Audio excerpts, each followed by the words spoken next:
একজন সুগৃহিণী হিসেবে সংসারের প্রতি দায়িত্ববান আর তার সঙ্গে একজন মা হিসেবে সন্তানের প্রতি কিভাবে কর্তব্যশীল হয়ে আমি আবারও আমার ব্যস্ততম দিনটাকে শুরু করেছি, চলো সেই ভিডিওই তোমাদেরকে শেয়ার করছি। আশা করছি আজকের ভিডিওটাও তোমাদের প্রত্যেকের খুবই ভালো লাগবে।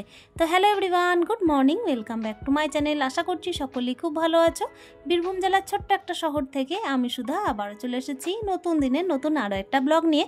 তো সাথেই থাকো আমার। আজকে হচ্ছে সোমবার। আজকে কিন্তু আমার ছেলের গ্রীষ্মকালীন ছুটি কাটানোর পর ফার্স্ট স্কুল।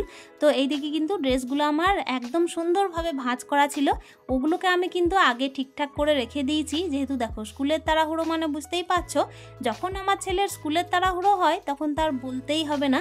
মানে ব্যাপার হচ্ছে কি, যে কোনো কাজ সারার পর ছুটে ছুটে কিন্তু আমাকে আসতে হয় রান্নাঘরে। আর রান্নাঘরে ওইদিকে কিন্তু আমি ভাতটা ডালটা বসিয়ে দিয়েছি অলরেডি। তারপরেই কিন্তু চিন্তা থাকে কি দেবো ছেলেকে টিফিন। তো আজকে ছেলে বললো আমাকে লুচি আর আলুর দম করে দাও। বেশিরভাগ দিনই হয় বন্ধুরা যে আমার ছেলে কিন্তু লুচিটাই খেতে বেশি ভালোবাসে, তাই ও যেটা খেতে চায় সেরকমই কিছু একটা করে দেওয়ার চেষ্টা করি। এখানে দেখতেই পাচ্ছ একই সঙ্গেই কিন্তু লুচির জন্য এই যে আটাটা মেখে নিয়ে একদম লইটা পাকিয়ে নিচ্ছি, আর ওই পাশে ওই যে আমি সবজিটাও নিয়ে চলে এসেছি। আর দেখো একজন গৃহবধূ হিসেবে তো আমার কর্তব্য এই সংসারের প্রতি থাকেই থাকে, তার ওপরও কিন্তু একজন মা হিসেবে আমার অনেক অনেক কর্তব্য, অনেক অনেক দায়িত্ব। আর এইদিকে দেখো মাঝে ছিল যেহেতু গ্রীষ্মকালীন ছুটি, সেই হিসাবে বলতে পারো একটা অভ্যাস ছুটের ব্যাপার হয়ে গেছিল। মানে যখন খুশি রান্না করলেই হতো আর কি, সংসারে কাজ বাজ সেরে। কিন্তু এখন যে এতটা তাড়াহুড়ো রান্না তোমাদেরকে বলে বোঝাতে পারবো না, কেন কি প্রত্যেক দিনের কিন্তু এই তাড়াহুড়ো যখন থাকে না, স্কুলের তাড়াহুড়ো, তখন কিন্তু আমাকে প্রায়োরিটি দিতে হয় ছেলের টিফিন আর রান্না বান্না। ওই কারণেই দেখতেই পাচ্ছ এদিকে আমি এই যে আটাটা মেখে একদম সবজিটা কেটে নিচ্ছি। আর স্কুল থাকলে তো বলতে হবে না বন্ধুরা, আমি কিন্তু হিজিবিজি কিছু রান্না করার সময় পাই না। মানে অনেক কিছু যে আইটেম করব তার কিন্তু আর কোনো রকমের কোনো সময় থাকে না। ছেলেকে ওইদিকে পড়াতে বসাতে হয়, ছেলেকে স্নান করাতে হয়, তারপর যদি থাকে আবার সকাল টাইমে কম্পিউটার বা হচ্ছে ড্রয়িং, তাহলে তার বলতেই হবে না। মানে ওই আনা নেওয়ার ব্যাপার। মাঝে এতগুলো মানে ছুটির দিন গেল যে আমি তো ভুলেই গেছিলাম যে ছেলেকে নিয়ে এতদিন কিভাবে সঙ্গে ছিলাম। আজ থেকে আবারও কিন্তু পুরোটা দিন একা কাটাতে হবে। একটু মানে যেন অভ্যেস হয়ে গেছিলো ওকে সঙ্গে সঙ্গে রাখা। আর ওই যে মোটামুটি ওই 5:30 নাগাদ তো বাড়ি ফেরে, তো একটুখানি মনটা খারাপ হয়, যেহেতু কি বলতো ওই যে বললাম অভ্যাস ছুট হয়ে গেছিলো আর কি। তো চলো সবজিটা কেটে নিয়েছি, আর যেটা অভ্যাস সেটা তো করতেই হবে। প্রত্যেক দিনের ব্যস্ততম রুটিন তো এইভাবে আমার চলবে। স্কুলে ছুটি আর কয়দিনই বা থাকে, তাই না? দেখতে দেখতেই গরমের ছুটিটাও কেটে গেল। কিভাবে যে কেটে গেল, আর কোথাও ঘুরতেও গেলাম না। এটা কিন্তু আমার ছেলের জন্য খুব আফসোসের ব্যাপার। আমরা কিন্তু প্ল্যান করেছিলাম দীঘা যাব, কিন্তু কোনো রকমের কিছু হয়ে উঠলো না। মাঝে কিন্তু অনেকগুলো প্ল্যান ভেস্তেও গেছে। তো যাই হোক না কেন, কথা বলতে বলতে রান্নাটা সেরে নিই। কেন কি দেখো, কোনো রকমের প্ল্যান হোক কিংবা হচ্ছে ঘুরতে যাওয়া হোক না হোক, কিন্তু একজন গৃহিণীকে কিন্তু তার সংসারের প্রতি দায়িত্ব পালন করতেই হয়। আর তার উপরন্তু সংসারকে জড়িয়ে যারা আছে তাদের প্রতিও কিন্তু দায়িত্বটা অব্যাহত রাখলে হবে না। তো দেখো কথা বলতে বলতে ওইদিকে এই যে ডালে ফোড়নটা দিয়ে নিলাম। করেছি একটু মুসুর ডাল আজকে যেহেতু সোমবার। আর হ্যাঁ, এটা কিন্তু ছিল অম্বুবাচীর আর কি ভিডিও, মানে সেই দিন কিন্তু অম্বুবাচীটা লেগেছে। তো সেই কারণে কিন্তু আমি ঠিক করেছিলাম যে শাকটা করব। মা কিন্তু বললেন যে শাক খেতে নেই, তারপর লাল জিনিস খেতে নেই। তো ওই কারণে ওই জিনিসগুলোকে একদম কিন্তু বাদ দিয়ে দিলাম। আজকে ছেলেকে ডিমও দেবো না, করছি একটুখানি সয়াবিন। আর এইদিকে দেখো লুচি করব। মাঝে আবার ভেবেছিলাম গাছের মধ্যে কিন্তু একটু পুঁই শাক আছে, মানে পুঁই শাকগুলো কিন্তু আমি লাগাইনি, এমনি কিন্তু ওই যে পুঁই খাওয়া হয়েছিল, তো সেখান থেকেই পুঁইয়ের যে বিচুলিগুলো হয়, তো সেখান থেকেই কিন্তু পুঁইয়ের গাছ বেরিয়েছে। তো ভেবেছিলাম যে কচু দিয়ে পুঁই শাক দিয়ে কুমড়ো দিয়ে একটা তরকারি করব, এটা কিন্তু খেতে খুব মানে ভালো হয়। আর আমার শাশুড়ি মার হাতে আমি খেয়েছিলাম, উনি কিন্তু এমনি শুধুমাত্র 5 ফোড়ন তেজপাতা আর শুকনো লঙ্কা দিয়ে খুব ভালো বানান এই জিনিসটা। কিন্তু আজকে ভেবেছিলাম সেই জিনিসটা খাবো, কিন্তু যেহেতু মা বললেন যে শাক খেতে নেই, তারপর লাল জিনিসটা খেতে নেই, সেই কারণে কিন্তু আজকে খাচ্ছি না। আর ওই জন্য সিম্পল রান্না করছি। সিম্পল রান্নাটা বিশেষ করে যখন স্কুল থাকে না, তখন কিন্তু আমি সিম্পল করারই চেষ্টা করি। ছেলের যেহেতু একদম খেয়ে দিয়ে হন্তদন্ত করে দেওয়ারও ছোটার ব্যাপার থাকে, সে কারণে চেষ্টা করি কি যে ছেলে যেন একদম সিম্পল, একদম পেট ঠান্ডা করে যায়।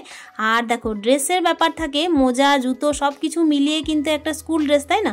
সেই হিসেবে কিন্তু একটু লাইট খাবারটা খাইয়ে স্কুল পাঠালে বেশ ভালো।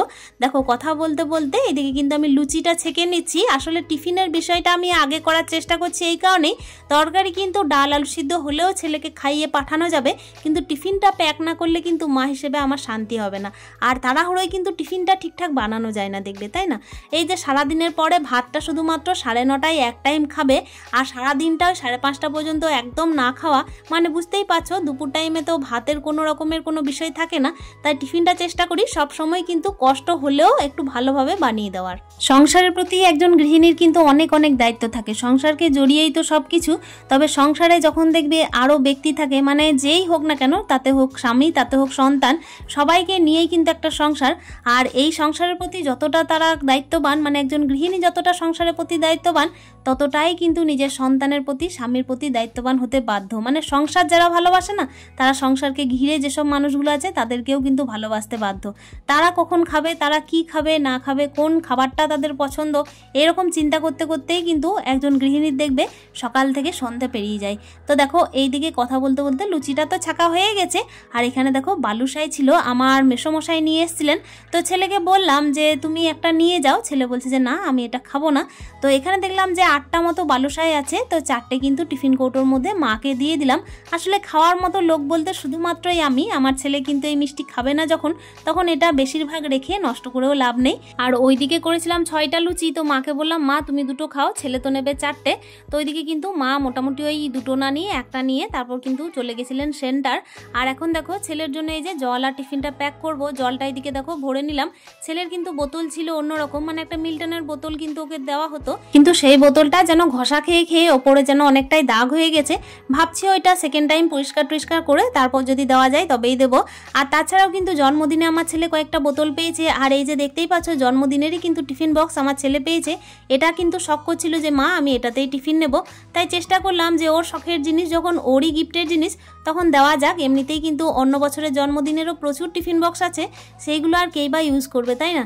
আর আমার ছেলের অভ্যাস হচ্ছে কি, নিজের জন্মদিনের কোনো গিফট কোনোভাবেই কিন্তু অন্য কাউকে গিফট দিতে চায় না, বলে যে এগুলো তো আমারই জিনিস, আমাকে কেউ আশীর্বাদ করে দিয়েছে, সেগুলো কিন্তু তুমি আর অন্য কাউকে দেবে না। আর তাছাড়াও কিন্তু আমার হাজব্যান্ডেরও এগুলো খুবই আপত্তি, বাড়ির জিনিস বাড়িতেই থাক, ছেলেকে যে আশীর্বাদ করে দিয়েছে সেগুলো বাড়িতেই রেখে দাও, এগুলো কিন্তু আর অন্য কাউকে দেবে না। তা যাই হোক না কেন, কথা বলতে বলতে দেখো এই আমার ছেলের ফেভারিট টিফিন বক্সটা কিন্তু দিয়ে দিলাম। আর এই টিফিন বক্সটা কিন্তু আমার খুব প্রিয় একজন মানুষ দিয়েছে, মানে আমার যে টাইমে অ্যাক্সিডেন্ট হয়েছিল সেই টাইমে যে বোন আমাকে হসপিটালে নিয়ে গিয়েছিল রাস্তায় দেখতে পেয়ে, তাকে আমি আমার ছেলের জন্মদিনে নেমন্তন্ন করেছিলাম। তো সেই কিন্তু এই টিফিন বক্সটা দিয়েছে আমার ছেলেকে ভালোবেসে, আর টিফিন বক্সটা সত্যিই খুব সুন্দর। যাই হোক না কেন, আজকে কিন্তু আমার ছেলের গ্রীষ্মকালীন ছুটির পরে প্রথম স্কুল, তাই ওকে দিয়ে দিলাম ওর পছন্দের জিনিস। দেখো এদিকে আমার ছেলে কিন্তু রওনা দিয়ে দিল গাড়িতে বসার জন্য, আমি কিন্তু দরজা থেকেই ওকে টাটা করলাম। আর এখন সংসারের কাজে আবারও লেগে পড়েছি। ওই যে বললাম একজন মা হিসেবে তো নিজের কর্তব্য সকাল থেকে সারা হলো, সংসারের প্রতি এবার কর্তব্য চলতে থাক। এবার কিন্তু হাতে ঝাঁটা ধরে নিয়েছি, ঝাড় দিয়ে নিয়েছি গোটা ঘর বাড়ি, মাঝে কিন্তু লাঞ্চটা সেরে নিয়েছিলাম। আর একেবারে কিন্তু দেখতেই পাচ্ছ এদিকে ঘরদোর পরিষ্কার করতে লাগি।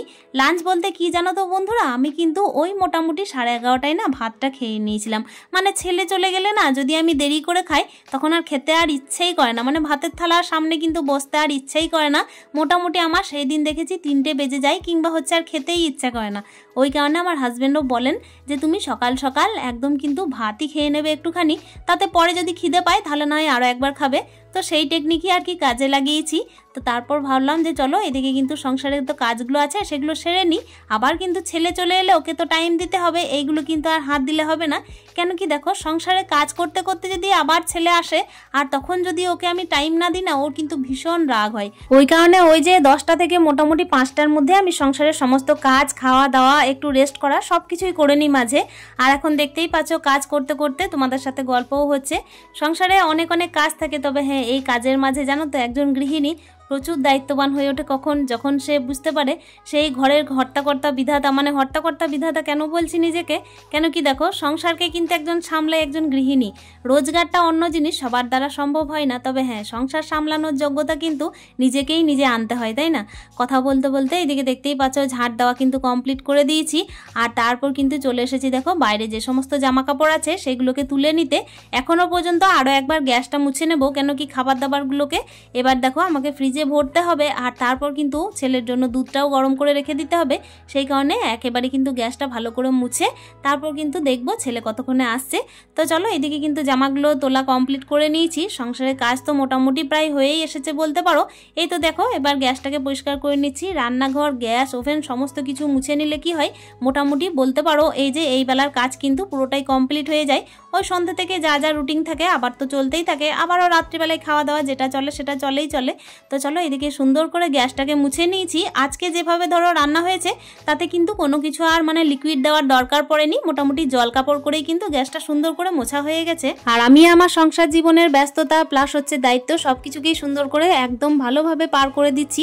এটাই কিন্তু আমার জন্য অনেক। তাতে যাই করতে পারি না কেন দিন শেষে কিন্তু নিজেকে মনে হয় যে যাক নিজের সংসারের জন্য আর সংসারের মানুষগুলোর জন্য করতে তো পারছি। আর আমি যখন একজন গৃহবধূ প্লাস হচ্ছে একজন মা, সেই হিসেবে কিন্তু আমাকে নিজের সংসার আর নিজের সন্তান এগুলোকেই ফার্স্ট প্রায়োরিটি দিতে হয়। তো চলো এখানে দেখতেই পাচ্ছ একেবারে সংসারের কাজ কমপ্লিট করে নিয়েছি। আমার ছেলের কিন্তু আসার সময়ও হয়ে গেছে। আশা করছি আজকের ভিডিওটাও তোমাদের খুব ভালো লেগেছে। ঘড়ির কাঁটায় বাজে মোটামুটি ওই 5টা 10 মতো। আবারও কিন্তু একজন দায়িত্ববান মা হিসেবে নিজের কাজ আবার শুরু হয়ে যাবে। তো চলো আজকের ভিডিওটা না হয় এখানে শেষ করছি, দেখা করছি নেক্সট ভিডিওতে। স্টে হ্যাপি, হ্যাপি মন, টাটা।